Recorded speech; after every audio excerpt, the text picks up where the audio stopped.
let's go pick a spot, take a few minutes and just sit down anyway.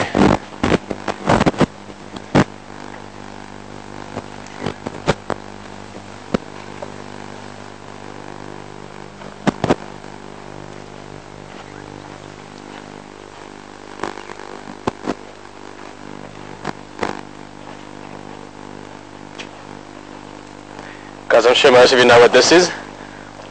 Don't have to talk about it much. We'll still talk about all kinds of dung and tracks often on many walks. But just from the reddish color, that tells you there's lots of tannin in whatever this animal ate. And from the size, Herman the other day didn't even want to spit one when I offered him one. The elephant dung.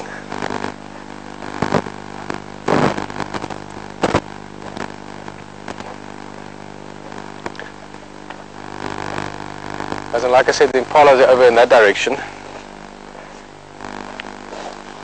And let's just sit a little bit. Actually, I mean, if you maybe sit this side of me, and then again, one of the things that I want to explore and see how we can share and enjoy it is the sitting part on walks. All walks, especially when you do longer ones. I used to do a lot of 3 and 4 hour walks. You always stop. Every now and again you stop for a rest, often stop to look around. So there's lots of little stops where you just stop on top of a termite mound or a bit of a view and you just see what might be around and you sort of look around your area. But you also take at least 1 or 2 breaks where you just sit down like this, where you don't have someone talking the whole time like I'm talking the whole time often, and you just enjoy the sense of being around.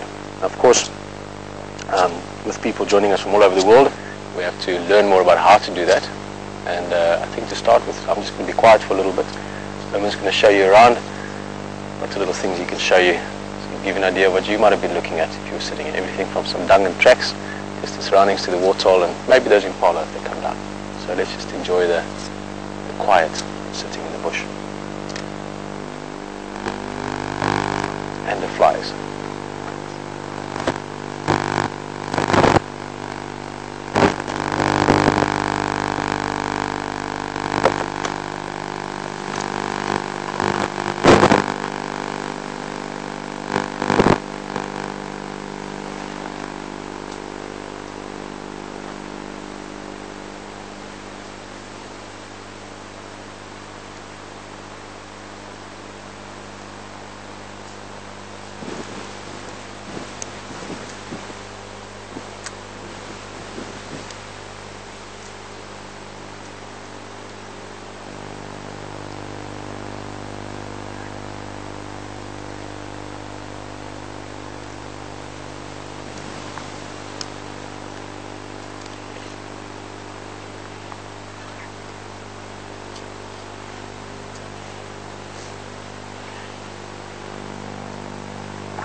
Another aspect of what we're doing at the moment, and apart from me interrupting it with talking again, is that I don't think there's always a need for me to be talking. Quite often looking around at something as visually interesting as a waterhole in the middle of the wild African bush leaves you with your own thoughts, your own opinions and your own commentary if you want.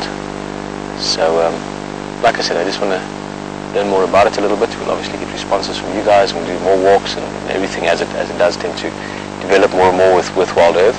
But the quiet times in the bush is an interesting time. It's a very interesting space to be in and just to listen, to hear the wind a bit and to see what might come around and what's interesting to look at. Obviously sometimes we'll sit where there's lots of trees and maybe some nice views, but yeah, so it's just sort of seeing how that works, and you're obviously going to play a big role in letting us know as well. But always difficult for me to be quiet. You know, it's like I like talking about this. It's beautiful.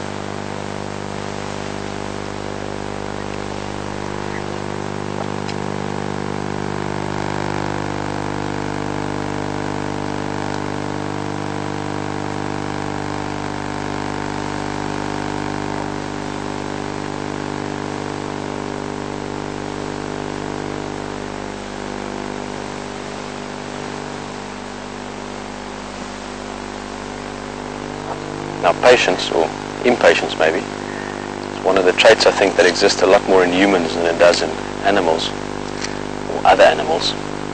I'm a prime example of that. I've already started talking. I don't think I was quiet for 20 seconds. The point is that we can get bored, or not impatient necessarily, but bored quite easily. And those impalas started moving off a little bit. Now I'm just seeing one or two of them just turning their heads this way, grazing along. They've watched us for a bit now and they see that we're sitting still. So I'm going to try and practice a bit of patience as well. Even though I might be talking every now and again, I'm going to try and sit here for at least another 5 minutes or so and see if those impala don't come down. Now again, I know that we see impala often. We see impala around the waterhole virtually every day. But as soon as you're actually sitting at the waterhole with your backside on a log covered in mud from warthogs and rhinos rubbing there, and you can actually smell the wet mud from the waterhole because the breeze is coming from that direction. Then even an impala coming down to the waterhole, even a single impala, becomes a whole new exciting experience because you're sharing the space with it. I'm going to try and wait and see if we can experience that this morning. Plus impalas are much less likely to mock charge, which is always a good thing.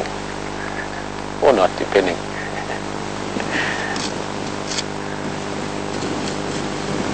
The sound of water. Have a sip there.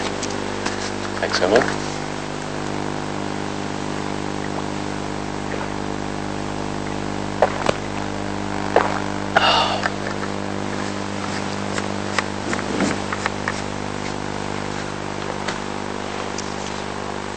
Yeah, you see the impala. As Herman is not a mute, as you well know. He's got quite a few funny things to say. Over time we'll get him talking more as well. But it's just the way the sound's working at the moment. We need to be patient for a bit, but I think we'll see these impalas coming out. That'll be a goal achieved for the walk this morning.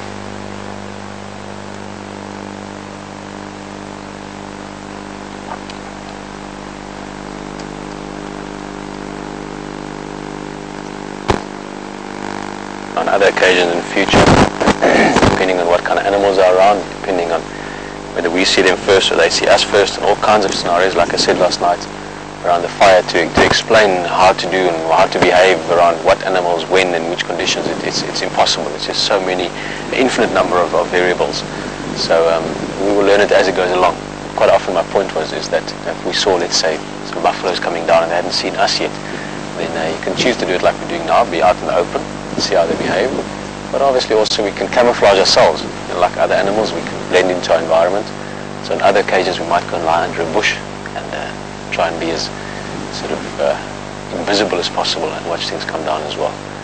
But I'm still hoping these impalas come down. So we're going to sit a few minutes more. I'm going to probably talk a little bit more and hopefully we'll see some more of those impala.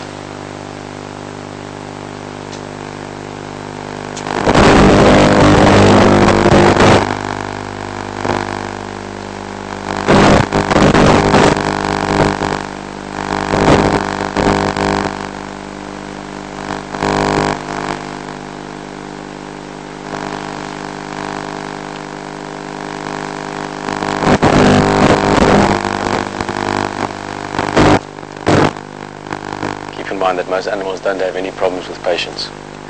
Whether you're a leopard that needs 2 or 3 hours sometimes to move a few feet in order to hunt something, an impala that wants to have a drink, they don't wear watches.